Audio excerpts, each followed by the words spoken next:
Hi everyone, welcome back to the channel.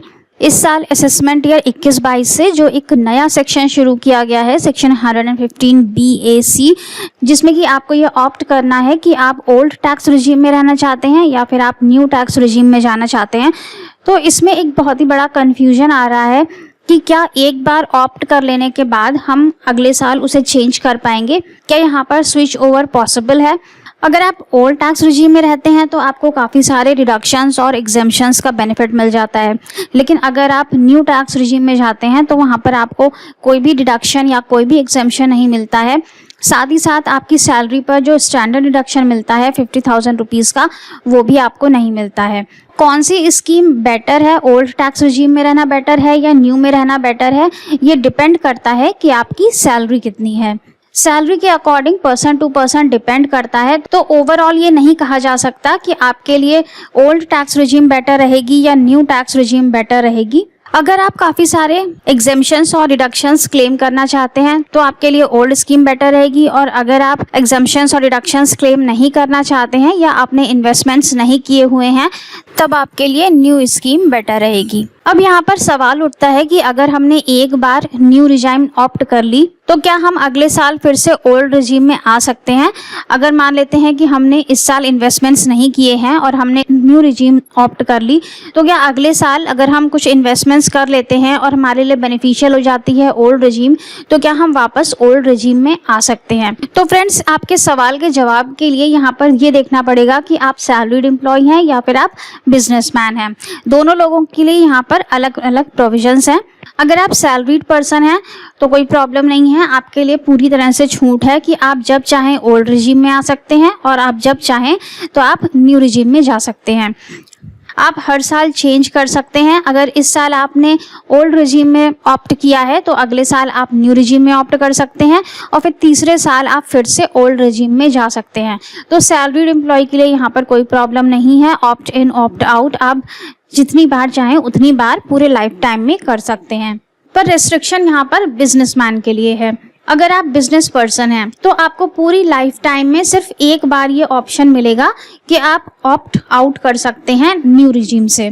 जैसे कि for example आपने इस साल न्यू रिजीम को ऑप्ट कर लिया, तो क्या आप अगले साल अपना डिसीजन चेंज कर सकते हैं। हाँ, अगले साल आप अपना डिसीजन चेंज कर पाएंगे। आप न्यू रिजीम से बाहर जाके आप फिर से ओल्ड रिजीम को ऑप्ट कर सकते हैं, लेकिन आपने क्योंकि एक बार अपना ये ऑप्शन एक्सरसाइज कर लिया तो इसके बाद फिर पूरे लाइफ टाइम में आपको फिर दोबारा न्यू रिजीम में आने का मौका नहीं मिलेगा। तो यहाँ पर न्यू रिजीम से ऑप्ट आउट करने के लिए आपको पूरे लाइफ टाइम में सिर्फ एक बार ही मौका दिया गया है। अब कुछ लोग ऐसे भी होते हैं जिनकी की सैलरी के साथ साथ बिजनेस इनकम है, सैलरी भी मिल रही है और बिजनेस इनकम भी है, जैसे कि कंसल्टेंट्स हो गए या फ्रीलांसर्स हो गए जिनकी सैलरी के साथ साथ बिजनेस इनकम भी होती है। तो ऐसे लोगों को भी बिजनेसमैन की कैटेगरी में ही रखा गया है। ये लोग सैलरीड पर्सन की तरह से अपनी स्कीम से ऑप्ट इन ऑप्ट आउट नहीं कर सकते हैं। इनको भी बिजनेसमैन की कैटेगरी में रखा गया है। इनको भी पूरे लाइफ टाइम में सिर्फ एक बार ही ऑप्शन मिलेगा कि ये ऑप्ट इन ऑप्ट आउट कर सकते हैं। जैसे कि फॉर एग्जाम्पल बात करती हूँ मैं कि कोई मिस्टर एक्स हैं जो कि बिजनेसमैन हैं और वो इस साल असेसमेंट ईयर 21-22 के लिए न्यू रिजीम को ऑप्ट कर लेते हैं। फिर अगले साल उन्हें ये लगता है असेसमेंट ईयर 22-23 में कि नहीं, न्यू रिजीम मेरे लिए अच्छी नहीं है, मुझे फिर से वापस ओल्ड रिजीम में जाकर अपने डिडक्शंस क्लेम करने चाहिए। तो वो ऑप्ट कर लेते हैं कि वो न्यू रिजीम से आउट हो जाएंगे और वो न्यू रिजीम से आउट होके ओल्ड रिजीम में चले जाते हैं। तो असेसमेंट ईयर 22-23 में वो ऐसा कर सकते हैं कि वो ऑप्ट इन ऑप्ट आउट का जो ऑप्शन है उसे एक्सरसाइज कर सकते हैं, लेकिन क्योंकि उन्होंने ये ऑप्शन एक बार एक्सरसाइज कर लिया है, इसलिए अगर वो असेसमेंट ईयर 23-24 में या फिर उसके आगे के ईयर्स में कभी भी अगर वो चाहेंगे कि वो वापस से न्यू रिजीम में चले जाएं तो वो ऐसा नहीं कर पाएंगे। तो बिजनेसमैन को यहाँ पर सिर्फ एक बार ये ऑप्शन एक्सरसाइज करने का मौका दिया गया है। तो यहाँ पर जो सेक्शन की लैंग्वेज दी गई है वो कहती है कि एक बार अगर आपने न्यू रिजीम से ऑप्ट आउट कर दिया तो फिर हम आपको ये मौका नहीं देंगे कि आप न्यू रिजीम में वापस आ जाएं। इसलिए बहुत सोच समझ के आप न्यू रिजीम से ऑप्ट आउट करिएगा। सैलरीड पर्सन के लिए यहाँ पर कोई भी रिस्ट्रिक्शन नहीं है, जब चाहें तब आप ऑप्ट इन ऑप्ट आउट कर सकते हैं। अच्छा, यहाँ पर एक कंडीशन ये आ जाती है कि अगर मान लेते हैं कि आपकी बिजनेस इनकम खत्म हो जाती है, आगे के ईयर्स में और आपके पास सिर्फ सैलरी रह जाती है, तब क्या होगा? तब आपको फिर से सैलरीड एम्प्लॉय की कैटेगरी में इंक्लूड किया जाना लगेगा और आप सैलरीड एम्प्लॉय की तरह ही ऑप्ट इन ऑप्ट आउट कर सकते हैं। लेकिन जब तक सैलरी के साथ साथ आपकी बिजनेस इनकम भी हो रही है, तब आपको सिर्फ एक बार ही मौका दिया जाएगा कि आप ये ऑप्शन एक्सरसाइज कर सकते हैं। इसलिए आपको कौन सी स्कीम में रहना है, आपको ओल्ड टैक्स रिजीम में रहना है या न्यू टैक्स रिजीम में रहना है, आपको बहुत ही सोच समझ कर अपना डिसीजन लेना होगा।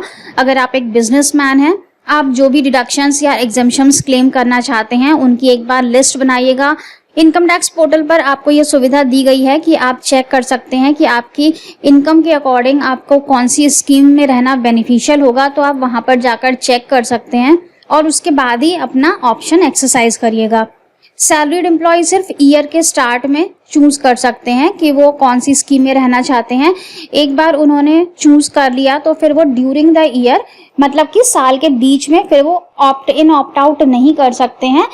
फिर उसके बाद जब नेक्स्ट ईयर स्टार्ट होगा तभी उनके पास ये ऑप्शन फिर से आएगा कि वो ऑप्ट इन ऑप्ट आउट कर सकते हैं। लेकिन ड्यूरिंग द ईयर उनको ऑप्शन नहीं दिया गया है कि वो बार बार एक ही साल के अंदर वो बार बार ऑप्ट इन ऑप्ट आउट करते रहें। तो एक बार आपको साल में ये ऑप्शन दिया जाएगा। आप साल के शुरू में जब भी आप ITR फाइल कर रहे हैं उस समय आप ये ऑप्शन अपना एक्सरसाइज कर लीजिए।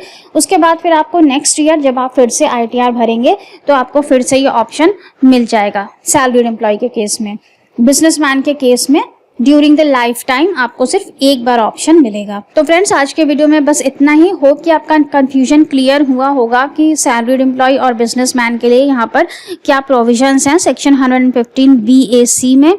कोई डाउट्स हो, कोई क्वेरीज हो तो नीचे कमेंट बॉक्स में हमसे पूछेगा। Thank you so much for watching this video. Stay safe and healthy. Bye bye.